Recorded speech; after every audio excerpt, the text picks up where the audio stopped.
Cough syrup पर MP सरकार का जो एक्शन है उसकी अपडेट सामने आई। राज्य के ड्रग कंट्रोलर को हटा दिया गया है। दिनेश श्रीवास्तव को अब बनाया गया है कंट्रोलर। एमपी में अब तक 16 बच्चों की मौत हो चुकी है। कफ सिरप पर मध्य प्रदेश सरकार एक्शन में अब नजर आ रही है और उसी एक्शन के तहत राज्य के ड्रग कंट्रोलर को हटाया गया है। दिनेश श्रीवास्तव को ड्रग कंट्रोलर बनाया गया है। लेकिन सवाल यह है कि क्या सिर्फ इसी से मासूमों की जो जान गई है उनके परिवार वालों को इंसाफ मिल जाएगा? सिर्फ हटाने भर से क्यों नहीं इनके खिलाफ सख्त से सख्त कार्रवाई होनी चाहिए? क्या कर रहे थे ड्रग कंट्रोलर?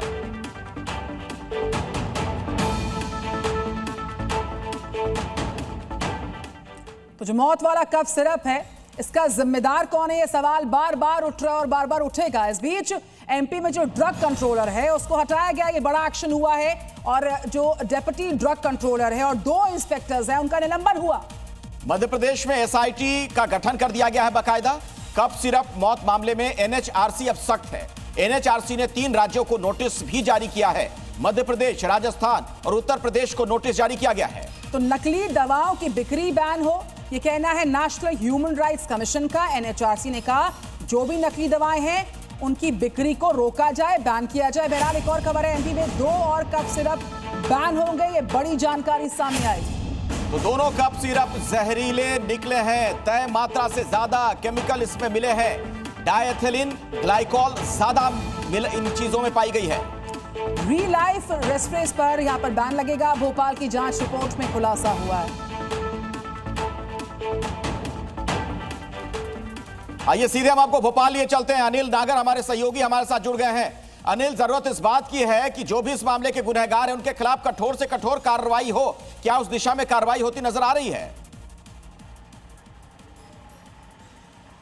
देखिए, बिल्कुल 2 बड़े अपडेट है। वो सबसे पहले बता देता हूं कि एक और बच्चे की जो है कफ सिरप से मौत हो गई है। नागपुर में एक बच्ची का जो है उपचार चल रहा था। छिंदवाड़ा में देखेंगे कि अब तक कफ सिरप से बच्चों की मौत के जो आंकड़े हैं वो लगातार बढ़ते चले जा रहे हैं। छिंदवाड़ा में 15 मौत के आंकड़े हो चुके हैं और 2 बैतूल में हो चुके हैं। कुल मिलाकर अब तक मध्य प्रदेश में 17 बच्चों की मौत हो चुकी है। वही 2 और कफ सिरप मध्य प्रदेश में की जाँच रिपोर्ट में जो है जहरीले निकले। गुजरात में देखेंगे कि री लाइफ और रेसिपी फ्रेश टीआर ये सिरप जो है गुजरात में बनाए जा रहे थे और जांच में तय मात्रा से ज़्यादा केमिकल इन सिरप में निकला है और मध्य प्रदेश में फिलहाल इन्हें बैन कर दिया गया है। और गुजरात सरकार को मध्य प्रदेश सरकार ने पत्र लिखकर जांच की मांग की है। देखिए, इस वक्त मैं एक मेडिकल स्टोर के बाहर मौजूद हूं और जिस तरह से ये 3 कप सिरप मध्य प्रदेश में बैन किए गए हैं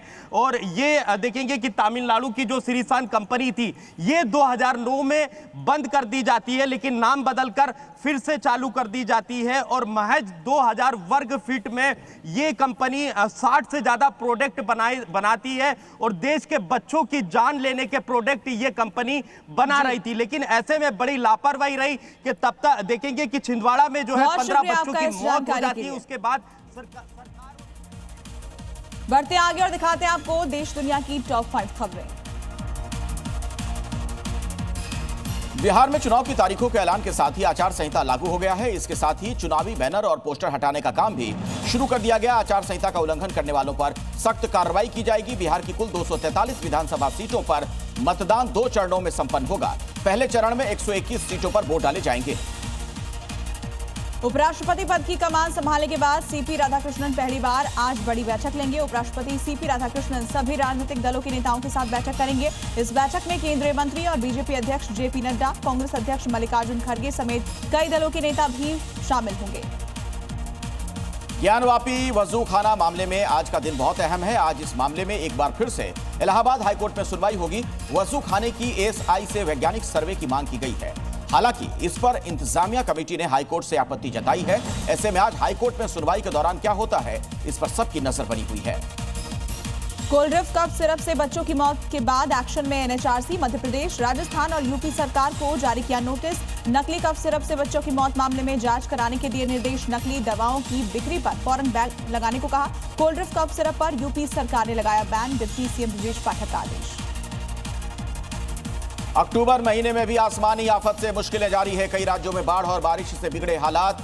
इस बीच आज भी भारी बारिश का ऑरेंज अलर्ट जारी किया गया। दिल्ली, झारखंड, हिमाचल और जम्मू कश्मीर में भारी बारिश के आसार हैं। राज्यों में एसडीआरएफ को अलर्ट रहने के निर्देश दिए गए हैं। अमृतसर में पुलिस को मिली बड़ी कामयाबी। हथगोले के साथ 2 आतंकियों को किया गिरफ्तार। आईएसआई से कनेक्शन का हुआ खुलासा। ग्रेनेड ड्रोन के जरिए पाकिस्तान से भेजे गए थे। दोनों आरोपी आईएसआई से जुड़े हैं, विदेशी हैंडलर के संपर्क में थे। आतंकियों से पूछताछ में आगे कई और बड़े खुलासे भी हो सकते हैं।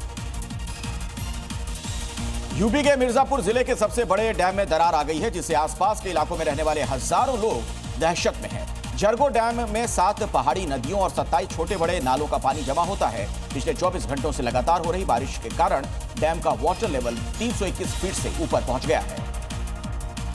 हैदराबाद के एक पेट्रोल पंप पर उस वक्त हड़कंप मच गया जब वहां पेट्रोल भराने आई एक कार में अचानक आग लग गई। हालांकि कार में सवार दोनों लोग फौरन बाहर निकल गए और उन्हें कोई नुकसान नहीं हुआ, मगर जब तक पेट्रोल पंप के कर्मचारियों ने आग पर काबू पाया, पेट्रोल पंप के कर्मचारियों की सूझबूझ से यहां पर एक बड़ा हादसा टल गया। यूपी के बिजनौर में भारी बारिश से अफरा तफरी मच गई। आंधी तूफान की वजह से कई बड़े पेड़ उखड़ गए। वहीं एक भारी भरकम पेड़ चलती हुई बस पर जा गिरी, जिससे बस में बैठे लोगों की जान आफत में आ गई है। वहीं आंधी तूफान की वजह से बिजली के खंभे भी गिर गए हैं, जिसके कारण रास्ते से गुजरने वाली गाड़ियां रोकनी पड़ी। लंबा जाम लग गया।